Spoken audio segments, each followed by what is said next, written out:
Olá, queridos irmãos, queridos amigos. Então, como eu havia anunciado na semana passada, nesse mês de junho, eu vou retomar algumas reflexões aqui através desse nosso canal para nos ajudar, de fato, a caminhar e também a aprimorar o nosso pensamento. E considerando o ano de 2024 como um ano eleitoral no Brasil, e um dos temas que desperta muito pavor, podemos assim dizer, no meio cristão, é o tema da política.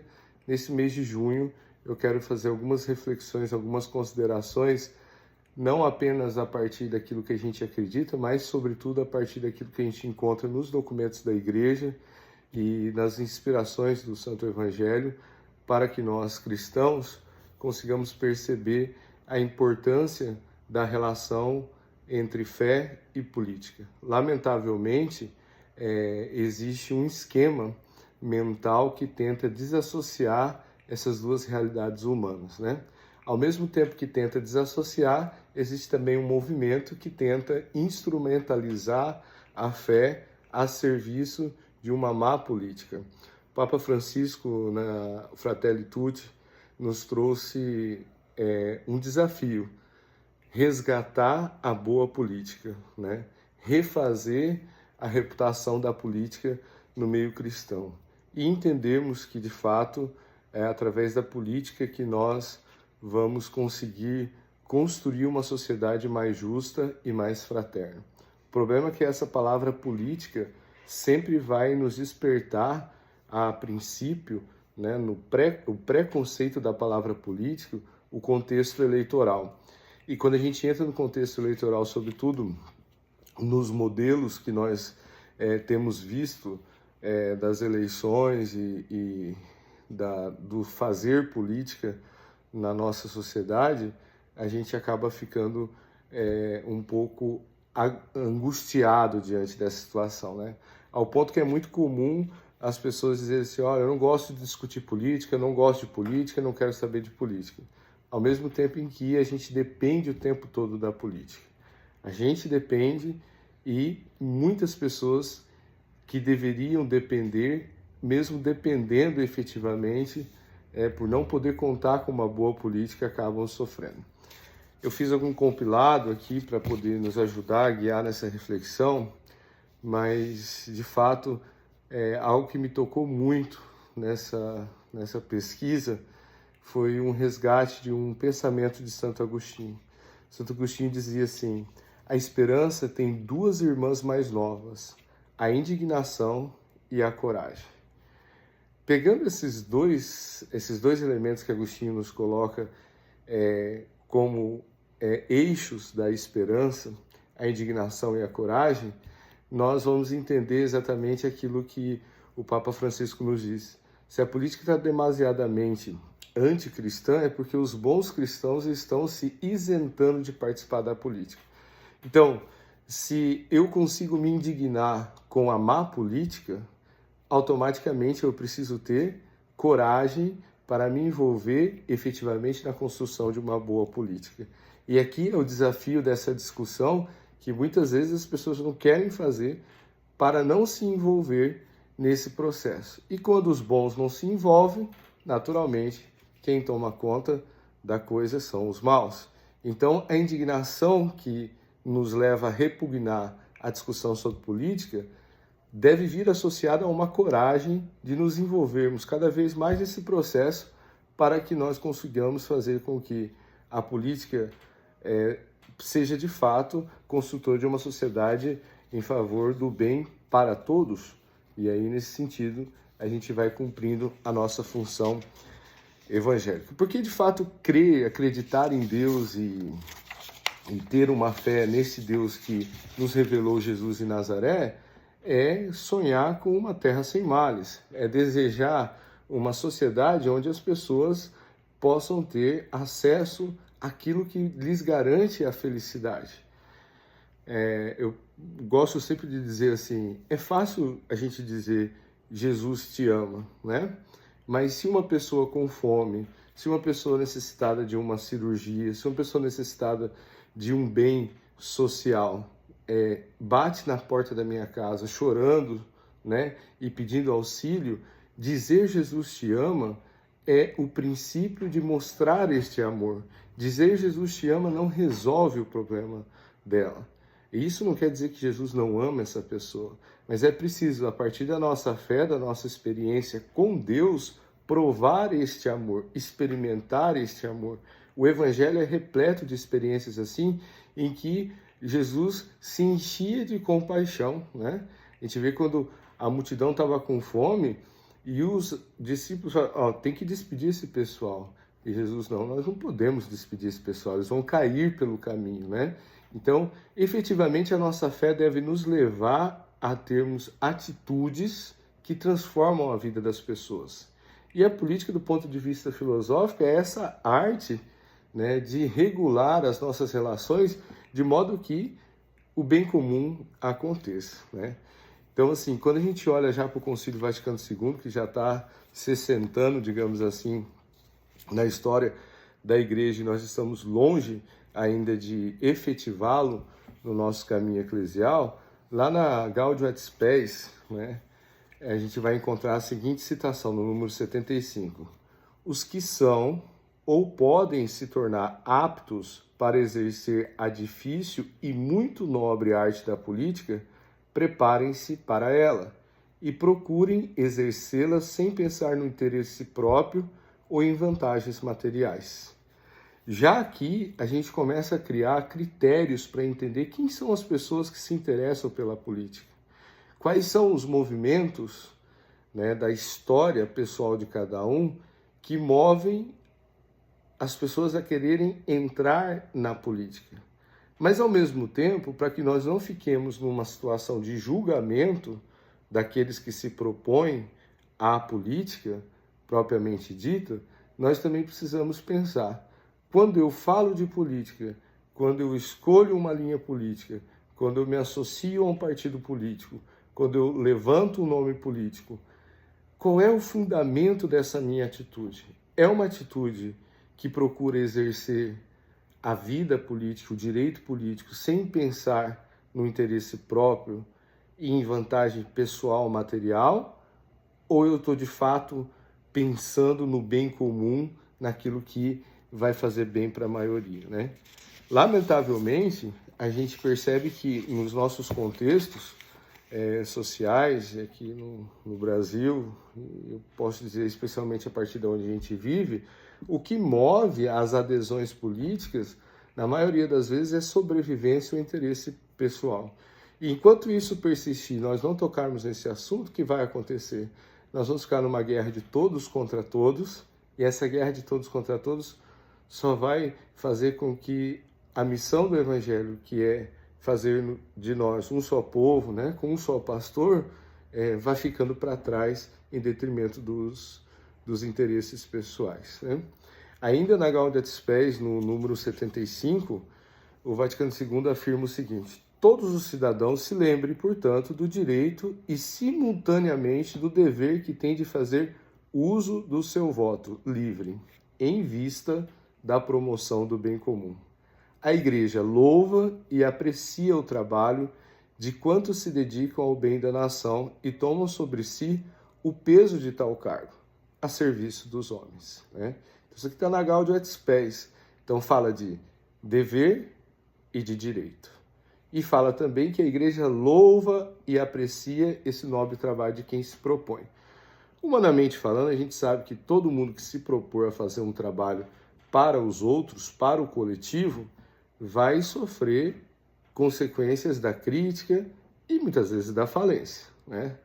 É verdade que ninguém tem condições de julgar o coração de ninguém, mas a covardia de não assumir a vocação política, a missão de adentrar no caminho de trabalhar pelo bem da nação, ela não pode fazer com que nós percamos os critérios. E quando a gente desassocia a fé de política, quando a gente fala, não podemos misturar religião com política, nós estamos fazendo o quê? Tirando os critérios, covardemente os critérios que são evangélicos, né, que eu creio que é da minha fé, que é da minha experiência comunitária, da possibilidade de influenciar no caminho da construção comum.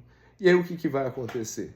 A gente vai criar conflitos e depois a gente vai ficar como aquele cidadão que fica em cima do muro, que não quer participar, não quer colaborar, mas fica criticando, né? O famoso mimizento que vai ficar o tempo todo reclamando, né? E acusando quem está como agente político, sendo que quando deveria influenciar, fingiu que não era responsabilidade sua, né?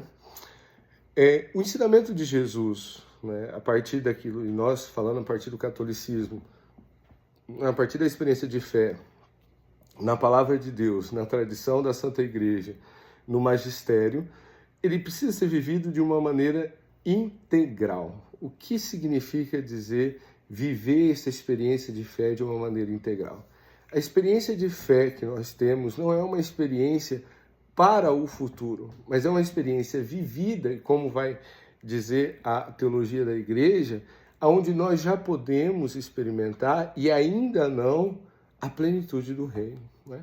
A própria Eucaristia, por exemplo, quando o Catecismo nos coloca que é uma antecipação de uma experiência com o céu, está nos propondo que já aqui na Terra nós podemos começar a contemplar os mistérios do reino, que é revelado na pessoa de Jesus a partir das suas atitudes que a gente tem nos registros do Evangelho. Então, é inadmissível que a gente compreenda, ou pelo menos aceite, que na sociedade contemporânea, a fome, por exemplo, a violência, né, as múltiplas violências, sejam algo comum, né? Nós não podemos sonhar com o céu para se livrar destas mazelas. Mas é exatamente aqui nesta terra, a partir de uma transformação, e essa transformação ela não é só política, uma transformação social, relacional, uma transformação cultural, nós já devemos começar a experimentar pelo menos um pouco daquilo que nós ansiamos na eternidade. Isso vai dar muito sentido à nossa fé. Volto naquele exemplo do despedir a pessoa com Jesus te amo. O Jesus te amo fará muito mais sentido quando puder experimentar. Se a gente faz na Eucaristia, né? Isto é o meu corpo, isto é o meu sangue. A comunhão plena com Deus que a gente vai ter no céu, a gente já antecipa na Eucaristia. De tal modo que a nossa fé não se desassocia da vida. Pelo contrário, se mantém profundamente relacionada, alimentando a esperança naquilo que nós podemos viver. Então, nós não podemos, de maneira alguma, pensar em esperar para ser feliz no futuro. Mas já e aqui agora, nós devemos fazer o bem, né? O Evangelho do domingo passado, por exemplo, apresenta-nos muito bem essa realidade. Quando Jesus fala assim, é proibido, no sábado nós devemos fazer o bem ou devemos fazer o mal, né? Ou seja, não dá para esperar para depois. Nós precisamos imediatamente fazer aquilo que é a missão do Evangelho, que é amar. Lá no Catecismo da Igreja Católica, no número 899, a gente vai encontrar o seguinte: o verdadeiro cristão leigo trata de descobrir, de inventar meios para impregnar as realidades sociais, políticas, econômicas com exigências da doutrina e da vida cristã. Essa iniciativa é um elemento normal da vida da Igreja. Então, eu não posso ser católico, eu não posso ser cristão só dentro da minha igreja, só dentro da minha comunidade eclesial. Eu preciso ser integralmente e por onde eu passar, impregnar essa realidade que me faz acreditar no mundo novo e já experimentar ele agora a partir das minhas relações, né? E a gente pode levar isso a temas mais profundos na questão política para a gente entender, né? Então, por exemplo, a gente pode pegar questões como a questão do aborto, que é muito discutido na política, e graças à Igreja Católica e a outros, claro, outros agentes, no Brasil ainda a discussão foi segurada. Por quê? Porque eu não posso só não ser favorável ao aborto dentro da minha igreja, porque o aborto não acontece dentro da igreja, ele vai acontecer lá na vida. As realidades que envolvem a questão do aborto, na maioria das vezes, né, infelizmente ainda existe algumas vezes, mas na maioria das vezes não está intimamente ligada com a igreja, mas está ligada com a vida, com o trabalho, com as relações, com a sociedade e assim por diante. Então eu não posso desassociar. O critério para eu tomar essa decisão passa também por aquilo que eu acredito. Ainda no Concílio Vaticano II, em um dos seus documentos, Apostólico Acto Citatem, diz o seguinte: recorda ser um munus dos católicos participar da vida pública, para assim servir o Evangelho de Jesus Cristo.